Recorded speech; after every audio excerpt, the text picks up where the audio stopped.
우리 함께 오늘 은혜 나눌 말씀은 요한복음 7장 37절에서 39절까지 말씀입니다. 요한복음 7장 37절에서 39절까지 말씀입니다. 시작.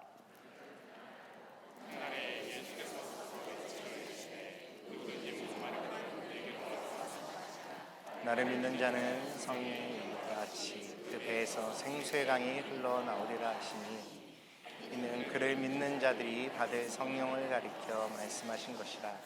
예수께서 아직 영광을 받지 않으셨으므로 성령이 아직 그들에게 계시지 아니하시더라. 아멘. 제목을 이렇게 붙여봤습니다. 따라해 보겠습니다. 부르시는 은혜, 흘러가는 은혜, 부으시는 은혜, 흘러가는 은혜. 네. 오늘 함께 읽은 본문 에서 첫 시작을 명절 끝날 곧 큰 날에로 시작합니다. 이 명절은 초막절을 의미하는데요, 이 초막절에는 굉장히 중요한 요소 두 개가 있습니다. 첫 번째는 초막이에요. 초막. 이 초막이 뭐냐면 말 그대로 풀로 만든 어떤 간이 텐트, 간이 장막을 뜻합니다. 이것을 집 밖이나 또 옥상 또 길 한쪽 옆에 이렇게 만들어 놓고 그곳에서 일주일 동안 친척들이나 가족들이 함께 지내는 거예요. 얼마나 불편하고 또 복잡하겠습니까? 그죠? 그래도 그것을 일주일 동안 기쁨과 감사함으로 지냅니다. 이렇게 초막에서 지내는 이유는 뭐냐? 출애굽 후에 광야에서 40년 동안 이스라엘 백성들이 살았을 때 그 장막 생활을 기억하고 기념하기 위함이었어요. 그 좁고 불편한 장막 속에서 부모님이나 집안의 어른들을 통해서 이야기를 듣는 거예요. 하나님이 왜 애굽에서 조상들을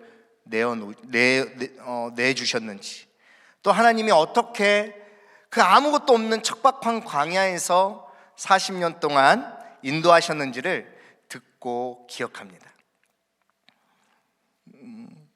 초막절에는 또 다른 중요한 요소가 있어요. 그건 뭐냐면 물이에요. 물. 원래도 제단에 이렇게 물이나 포도주를 붓는 관제나 혹은 전제라고는 의식이 있었지만 이 초막절에는 매우 독특하게 이 물을 붓는 의식이 있습니다. 원래는 성전 안에 제사장들이라는 공간이 있는데요, 이 공간은 특별히 직무를 맡은 제사장 외에는 들어갈 수 없는 매우 거룩하고 좀 특별한 공간인데, 이 초막절 기간에만 남녀노소 누구나 할 것 없이 거기를 다 들어갈 수가 있는 거예요. 그러니까 얼마나 많은 사람들이 그 성전 안에 바글바글 하겠습니까? 그죠? 그렇게 초막절이 시작되면 그곳에서 많은 행렬들과 함께 물을 담당하는 제사장이 한 명 있어요. 물제사장이라고 하는데, 물을 담당하는 이 제사장이 한 3m 정도 되는 금으로 만든 항아리가 있다고 합니다. 얼마나 무거운지 모르겠어요. 금을 입혔겠죠. 그냥 금으로 된 항아리를 이고 그 밑에 성전 밖에 있는 실로암 샘이라는 곳에 가서 물을 길어서 이렇게 올라오는 거예요. 저는 성지순례를 가보지 않았지만 구글 맵으로 이렇게 찾아서 보니까 그 사람들이 거기가 굉장히 가파르고 비탈이 엄청 심하다고 적어놨더라고요. 아무튼 굉장히 좀 편한 길은 아니에요. 그런데 그 편하지 않은 길을 이제 항아리에다가 물을 이고 물 제사장이 앞서 가면은 그 뒤에 긴 행렬들이 쭉 따라오는 겁니다. 그래서 그것을 가지고 성전 안에 가서 번제단 위에다가 물을 붓습니다. 그런 일을 일주일 내내 해요. 그렇게 물이 제단에 부어지는 동안 나팔 소리와 찬양과 사람들의 환호와 기쁨의 소리가 막 거기가 끊이지가 않는 거예요. 그렇게 6일 동안은 하루에 한 번씩만 가요. 매일 아침에 첫 희생 제물 드릴 때 6일 동안은 하루에 한 번씩 가다가 마지막 7일째 되는 날에는 7바퀴를 돌아요. 7번을 하는 거예요. 한 바퀴 돌고 내려가서 물 띄우고 또 2바퀴 돌고 이렇게 그런 일들이 일어납니다. 사람들은 제단 위에서 물이 쏟아져서 내려가는 것을 보면서 자신들의 삶 속에서 하나님께서 부어주실 그 기쁨과 흘러내려서 적셔지는 그런 은혜와 축복을 감사해 하면서 그것을 이제 누리는 거예요. 환호합니다. 그렇게 초막절이 이제 진행이 되고 끝나고 나서 오늘 본문이 이제 8일째가 되는 날이에요. 8일째. 다 의식이 끝났어요. 이날은 모든 예식이 다 끝나고 성경에 보니까 안식일처럼 모든 일체의 노동을 금하라고 말하고 있어요. 모든 일체의 노동을 다 금하고 나서 사람들과 함께 성회로 모여서 하나님께 희생제물을 드리면서 이 초막절을 마무리하는 그 시점이에요.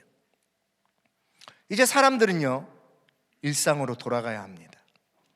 지난 일주일에 시끌벅적했던 그 북적였던 축제는 마무리되었으니 다시 원래의 집으로, 다시 원래의 장소로, 다시 원래의 삶의 자리로 돌아가야 돼요. 어제 그 엄청났던 그 절정의 광경은요, 마치 꿈처럼 느껴졌을 거예요. 그 많은 사람들이 긴 줄을 만들어서 제단을 돌고 제단에 물을 부으면서 환호하고 기뻐했던 그 장면이 떠올랐을 것이고, 온 힘을 다해 외치고 찬양하느라 아마 목이 다 쉬었을 겁니다.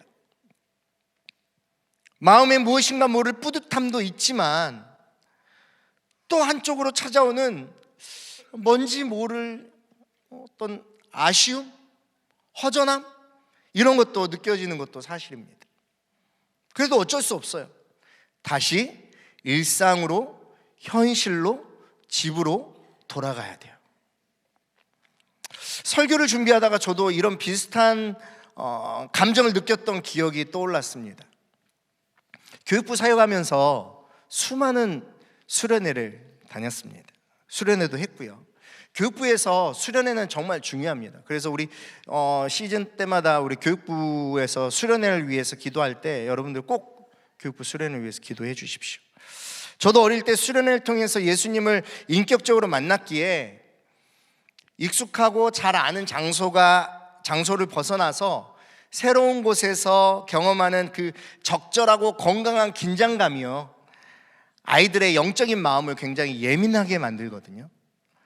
그래서 이 교육부 담당하시는 우리 교육자님들은 그것을 어떻게 하면 최대한 활용할 수 있을까에 굉장히 에너지를 많이 썼고 고민을 많이 합니다. 여름 수련회 끝나자마자 바로 겨울 수련회 장소 섭외하고 답사 가고 계획을 짜고요. 겨울 수련회 끝나자마자 바로 여름 수련회 장소 섭외하고 답사 가고요. 계획을 짭니다.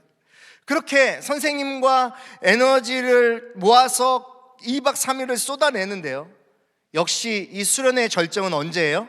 저녁 집회죠. 교육자도 교사들도 굉장히 긴장도 많이 하고요, 기도도 많이 합니다. 거기서 수싸움이 치열하게 일어나거든요. 안 재우고 말씀을 집어넣으려는 목사와 지금 눈을 좀 붙이고 자나야 밤새 놀 수 있다라는 그 아이들의 수싸움이 굉장해요. 그래서 설교가 긴 거예요. 계속 수싸움을 하기 때문에 항상 긴장하고 있는 상태인 거죠. 어느 날이었어요. 그 어떤 수련회 때 저도 이제 집회를 시작하려고 이렇게 하는데 제가 너무 답답한 거예요. 너무 긴장했는지 아니면 신경이 좀 예민한 탓인지 모르겠는데 막 목이 답답하고 누가 목을 조르는 것 같은 그런 느낌을 막 받았어요. 그래서 그때 선생님들 모여져 있을 때 제가 이야기했어요. 영적 전투가 시작이 됐습니다. 사단이 저를 공격하는 것 같습니다. 제가 누가 목이 답답하고 막 이렇게 아무튼 몸 좀 이상합니다. 기도 부탁을 했어요. 그리고 기도하고 강단 앞에서 이제 막 찬양팀이 찬양하고 있으면 저기 이렇게 서서 이렇게 기다리고 있는데 막 열기도 막 나고 너무 뜨겁고 막 사람들 뛰고 막 진땀도 나고 막, 그래서 야 이거 큰일 났다. 야 어떡하냐, 이거 이렇게 무너지면 안 되는데, 이렇게 지면 안 되는데, 내가 무너지면 얘네들도 우리 선생님도 우리 부서 큰일 나는데 막 이렇게 하고 있었어요. 근데 그때 저기 앞에서 그 초등학교 5학년짜리 여자애가, 아직 저기 안 됐으니까 아무튼 초등학교 5학년짜리 여자애가 제 등을 툭툭 쳐요. 툭툭 쳐서 왜? 그랬더니 목사님 근데 왜 옷을 뒤집어 입었어요? 제가 너무 긴장했더니 단체 티를 거꾸로 입고 있었던 거예요. 그게 완전히 새 옷이어가지고 여기가 짱짱하잖아요. 그래서 저를 이렇게 뒤집어 입고 있었어요. 그 목이 얼마나 조였겠어요. 그런 줄도 모르고 영적 전쟁이다, 영적 전투다, 마귀가 내 목을 노르고 있다, 막 집사님들한테 그 선생님들한테 기도 부탁하고, 저 화장실 가서 뒤집어 입고 나왔는데 와 진짜 살겠더라고요. 야, 날아갈 것 같았어요. 생수 한 병 거의 한 번 마시고 강단에 올라가서 정말 막 날아다녔습니다. 그날따라 애들도 진짜 집중도 잘하고요, 기도도 정말 열심히 뜨겁게 했습니다. 기도회 다 끝나고 이제 불 꺼달라고 하고, 아이들은 선생님 따라서 숙소로 가고, 기도할 친구들만 좀 남아서 기도하라고 하고, 저는 이제 완전히 다 지쳐서 눈을 감고 강단에 이렇게 앉아 있었어요. 애들도 없고 찬양팀도 없고 불도 꺼지고 그 넓은 홀에 조용히 이제 미디어 팀이 찬양을 틀어주고 이렇게 앉아 있는데 마음에 여러 가지 생각들이 들더라고요. 다 쏟아냈고 나름 만족스러웠지만 한편으로는 뭔가 모를 아쉬움, 또 허전함, 막 이런 게 막 찾아오는 거예요. 근데 그때 이런 찬양이 나오더라고요. 하나님이 날 참 사랑하시네, 하나님이 날 참 사랑하시네. 가사도 이거 처음 들어본 찬양이었거든요. 나중에 한참 찾다가 이 찬양 제목을 알았는데, 하나님이 날 참 사랑하시네, 하나님이 날 참 사랑하시네. 그때 뭐 말 안 해도 아시겠지만 터져버렸어요. 하나님이 이 300명의 아이들에게 하는 말이 아니라 그 많고 많은 아이들과 사람들 중에 나 유승화에게 하는 말씀인 거죠. 나 한 사람에게 하시는 말씀이었어요. 그렇게 갈급하고 간절한 저의 마음에 은혜를 부어주셨고요, 다 쏟아내고 남은 거, 정말 남은 거 없이 깡 말라있던 내 심령에 하나님께서 촉촉하게 마음을 만져주셨어요. 사랑하는 성도 여러분, 말씀을 읽으면서 또 묵상하면서 그 당시 예수님이 보고 계셨을 상황을 한번 상상해 봤어요. 성경에는 기록되지 않았지만 한번 상상을 한번 제가 해보는 거죠. 아마 이런저런 마음이 있지 않았을까라는 생각을 해봅니다. 매년 찾아오는 절기이고요, 매년 명절이라서 사람들이 모여서 그렇게 하나님께 기쁨과 감사를 고백하고, 먼 거리에서 왔는데 피곤하다는 말도 없이 초막에서 불편하게 잠들고 먹고 또 온 힘과 에너지를 다해서 열심히 번제단을 돌고 물도 붓고 찬양도 하고 그랬지만, 마치 모래에다가 물을 부으면 금세 스며들어서 사라지는 것처럼 일주일 내내 번제단에 부었던 물도 다 스며들고 흘러가 버리고 말아서 사라져 버렸어요. 그거를 본 사람들의 그 마음에 찾아오는 허무함, 그 채워지지 않는 그 어떤 마음이 아직도 그곳을 떠나지 않는 사람들에게 있지 않았을까요? 내 힘으로, 내 노력과 열정으로 신앙생활을 하고 있지만, 그래서 온 힘과 마음을 다해 애쓰고 쏟아내지만 여전히 채워지지 않는 그 어떤 마음이 있지 않았을까요? 그 순간, 그 당시에, 그 시간에는 기쁨과 감사로 찬양하고 하나님께서 주실 그 축복들을 간절히 소망하며 마음을 쏟아놓지만, 그때가, 그 시간이 지나고 나면 찾아오는 어떤 목마름처럼 그 어떤 마음이 있지 않았을까요? 사랑하는 성도 여러분, 바로 그 마음을 가지고 있는 그들에게 오늘 예수님이 이렇게 말씀하십니다. 우리 큰 소리로 한번 같이 읽어보겠습니다. 시작. 한 모금 마시겠습니다. 마시라 그래서요. 네. 누구든지 목마르거든 내게로 와서 마시라. 단순히 이 목마름은요, 육체의 목마름을 말하는 게 아니에요. 채워지지 않는 목마름입니다. 그 어떤 곳으로도 채울 수 없는 목마름이에요. 나의 어떠함으로, 나의 어떤 노력으로, 나의 어떤 애씀으로 채울 수 없는 목마름입니다. 그렇게 애쓰고 물을 부었는데도 시간이 지나면 말라버리고 다 스며들어서 사라져버리는 그것에 그렇게 모든 에너지를 쏟아내는 그 모습을 보면서 예수님이 큰 소리로 외쳐서 그들에게 말씀하시는 거예요. 나에게 와서 마셔라. 나에게 와라. 내가 주는 샘물, 내 안에서 솟아나는 영원한 생수는 절대 사라지지 않는다. 할렐루야.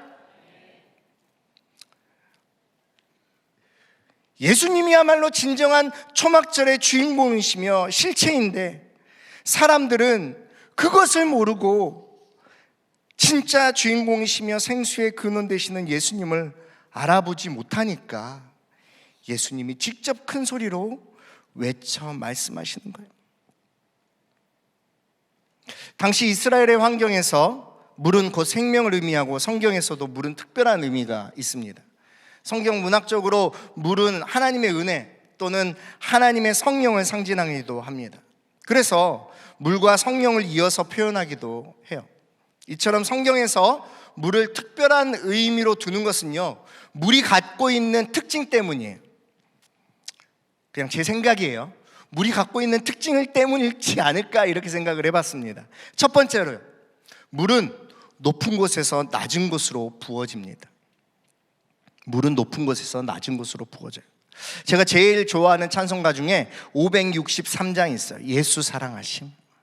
제가 장례식 인도하면 꼭 이 찬양을 부르거든요. 그 중에 3절에 이런 가사가 있어요. 내가 연약할수록 더욱 귀히 여기사 높은 보좌 위에서 낮은 나를 보시네. 낮아지고 낮춰진 나를, 연약하고 부족할수록 나를 더욱 귀하게 여겨주신다는 그 고백이 우리의 마음을 은혜로 채워지게 합니다. 우리가 낮아지면 낮아질수록 그 은혜는 더 풍성하게 우리에게 부어진다는 거예요. 야고보 사도가 야고보서 4장 6절에 이렇게 이야기합니다. 그러나 더욱 큰 은혜를 주시나니 그러므로 일렀으되 하나님이 교만한 자를 물리치시고 겸손한 자에게 은혜를 주신다 하였느니라. 저와 여러분이 아시는 것처럼요, 성경에 나오는 수많은 믿음의 사람들은 다 하나님 앞에서 철저하게 낮아지고 엎드렸어요. 그리고 그런 그들을 하나님의 능력의 손이 붙들어 주었습니다. 사랑하는 성도 여러분, 하나님이 부어주시는 은혜를 경험하시길 바랍니다. 그러기 위해서는요, 철저히 낮아져야 합니다. 나의 한계를 빨리 인정해야 합니다. 우리는 항상 갈급함을 느껴요. 내 한계를 느낄 때가 그렇습니다. 아무리 노력하고 애써도 내가 원하고 생각하는 그 목표에 다다를 수 없다라는 것을 느껴요. 그 어떤 것으로도 우리의 영적인 목마름을 채울 수가 없습니다. 다 가진 것 같고요, 다 누리는 것 같고요, 다 해본 것 같지만 여전히 내 안에 어떤 것으로 채워지지 않는 텅 빈 마음이 있어요. 텅 빈 마음. 그때 우리는 내 힘과 노력과 한계를, 내 노력의 한계를 인정하고 받아들여야 됩니다. 그때야 비로소 하나님을 올려다볼 수 있는 거예요. 바로 그때 예수님의 외침을 우리가 듣게 됩니다. 내게 와서 마셔라. 내게 와서 채워라. 내가 부어주겠다. 내가 너의 그 갈급함을 채워주겠다. 우리가 갈증을 느낀다면, 갈급함을 느낀다면 이 부름에 반응하면 됩니다. 나를 사랑하시는 주님께서 낮아진 우리의 심령에 부으시고 채우시는 역사를 경험하게 되실 거예요. 그 부어주시는 그 은혜를 경험하시는 저와 여러분 되시길 주님의 이름으로 축원합니다. 두 번째로 물의 특징이 있는데요, 그것은 흘러서 멀리 퍼지는 것 같아요. 흘러서 멀리 퍼져요. 우리 함께 같이 읽어보겠습니다. 요한복음 7장 38절이에요. 시작.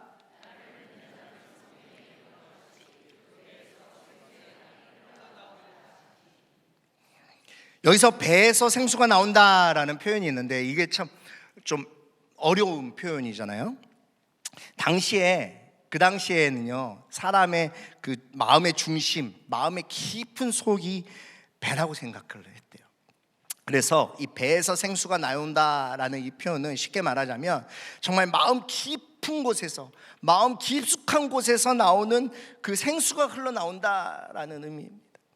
여기서 생수는요, 우리가 흔히 알고 있는 뭐 벽산수, 삼다수, 아이시스 이런 게 아니라 샘물을 의미해요. 샘물. 단순히 물 한 잔, 물 한 통의 그런 생수가 아닙니다. 당시 유대 지역에서는요, 우물과 샘물에 구분이 있었어요. 우물은요, 사람들이 인위적으로 구멍을 내서 판 그것을 우물이라고 했다면, 흔히 샘이라고 말하는 이 샘물은 땅 속에서 저절로 터져 나오는 것. 그러니까 인간의 노력과 수고 없이 얻어지는 거예요. 절대 마르지도 멈추지도 않는 곳, 그것이 샘물입니다. 그래서 성경에서는요, 이 솟아나는 샘물을 하나님의 은혜, 또 하나님의 돌보심의 상징으로 표현한 구절들이 진짜 많아요. 특히 예수님은 하나님으로부터 흘러나오는 영원히 마르지 않는 샘물을 이렇게 설명해 줍니다. 요한복음 7장 39절 다시 한번 같이 읽어보겠습니다. 시작. 믿는 자들이 받을 성령을 가르쳐 말씀하신 것이라. 성령이에요, 성령. 예수 그리스도를 나의 구주, 나의 주인으로 인정하는 순간 우리는 성령 하나님과 함께 할 수 있게 됩니다. 우리 안에 계시는 성령님께서 우리의 영적인 목마름을 언제든지 채워주신다라는 거예요. 그것은요, 영원히 멈추지도 않는 솟아나는 샘물과 같습니다. 성령 하나님과 함께 하지 않은 사람은요, 항상 목마름을 느낄 수 있게 돼요. 만족함과 채워지지 않는 그 허무함으로 메마르고 굳어져 버린 심령을 안고 산다라는 거예요. 누가요? 성령 하나님이 안 계신 사람들은요, 마치 7일 동안 부어져서 충분히 젖었다고 생각했지만 금방 말라버리고 굳어진 그 초막절의 번제단처럼 말이에요. 하지만 하나님의 자녀, 하나님께서 친 백성 삼으신 성도들은요, 절대 마르지도 딱딱하게 굳어지지도 않습니다. 왜요? 언제든지 우리 안에 계시는 성령님께서 우리를 충만히 채워주시기 때문입니다. 성령님께서 우리 안에 하시는 일은 분명합니다. 그것은 뭐냐? 우리로 하여금 하나님을 향한 갈급함과 간절함을 주는 거예요. 무엇을 준다고요? 하나님을 향한 갈급함과 간절함을 줘요. 성령님은요, 나의 영적 목마름을 깨닫게 하시고 나로 하여금 하나님을 간절히 찾게 만듭니다. 작년에 저는 바누아투를 다녀왔습니다. 비가 엄청 왔어요. 처음 시작부터 비가 왔어요. 계속 비가 왔어요. 강에 들어갔다 나왔기 때문에 젖지 않는 옷이 없었어요. 그래서 계속 젖어 있었어요. 그리고 그 사람들은 우산도 안 쓰니까 일을 하려면 그냥 젖은 상태에서 3일 동안 비를 맞았어요. 3일째 되었을 때 아침을 먹고 이렇게 좀 앉아 있는데, 자, 우리 아침 노동하러 갑시다 했는데 다리가 이렇게 풀리더라고요. 다리가 풀리더니 이렇게 빙빙 돌아요. 빙빙. 그래서 내가 그 몇 달 전에 몸이 좀 안 좋았을 때 그게 아직 회복이 안 됐나? 그래가지고 막 이렇게 하니까 갑자기 옆에서 선교사님이랑 또 집사님들이 왜 그러냐 그래서 저를 이제 방으로 누웠어요. 방으로 누웠는데 손이 막 이렇게 떨리는 거예요. 손이.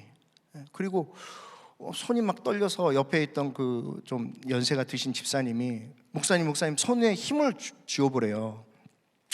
근데 힘이 이렇게 안 들어가는 거예요. 힘이 막 손이 떨리면서 막 힘이 안 들어. 그랬더니 저한테 대뜸 그러는 거예요. 목사님, 물 언제 먹었어요? 그러는 거예요. 물을 언제 먹었냐요. 근데 제가 생각해 보니까 3일 동안 물을 안 먹었어요. 거의.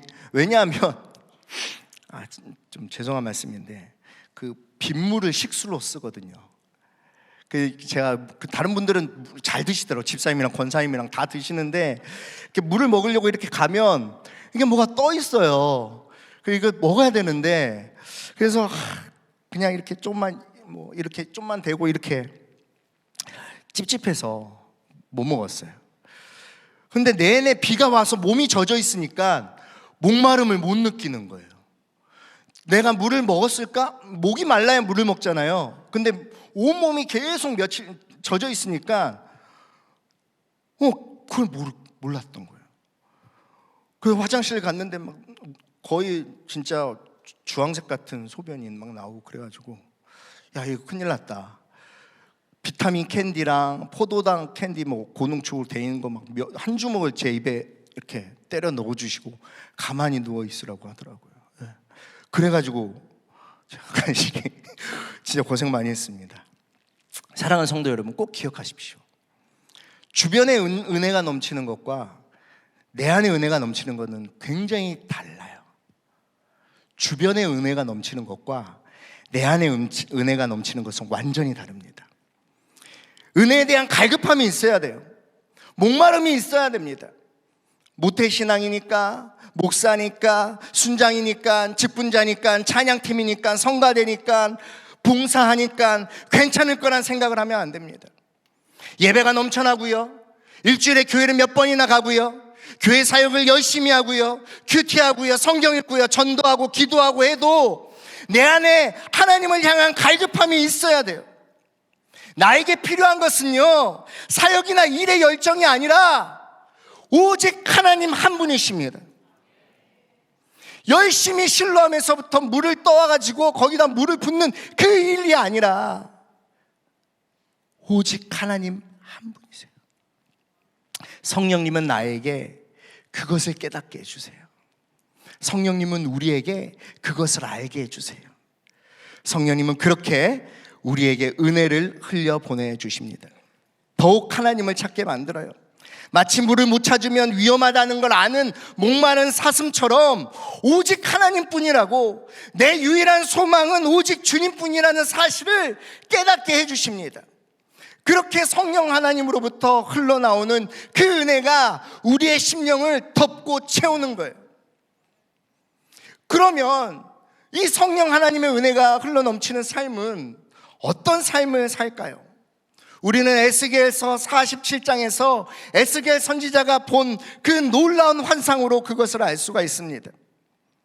그것은요, 성전의 작은 문에서 스며서 흘러나오는 물이 발목과 무릎과 허리를 채우더니 멀리 흘러가서 큰 강이 되고, 그것이 메마르고 황폐한 땅을 생명의 땅으로 살리는 장면이에요.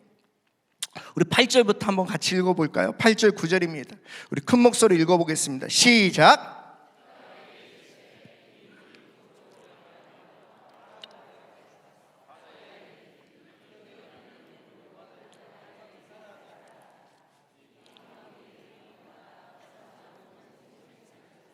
또 고기가 심이 많으리니 이 물이 흘러 들어가므로 바닷물이 되살아나겠고 이 강이 이르는 각처의 모든 것이 살 것이며. 아멘. 아멘. 사랑하는 성도 여러분, 우리 안에 솟아나는 샘물로 역사하시는 성령 하나님은 단순히 나만 채우고 멈추는 것이 아니라 멀리 흘러 넘치는 생수의 강이 되게 하십니다. 단순히 내 목만 죽이는 것이 아니라요, 내 필요와 갈급함을 채우는 것에서 멈추지 않아요. 그 생수가 흘러넘쳐서 날 살리고 내 주변을 살린다는 거예요.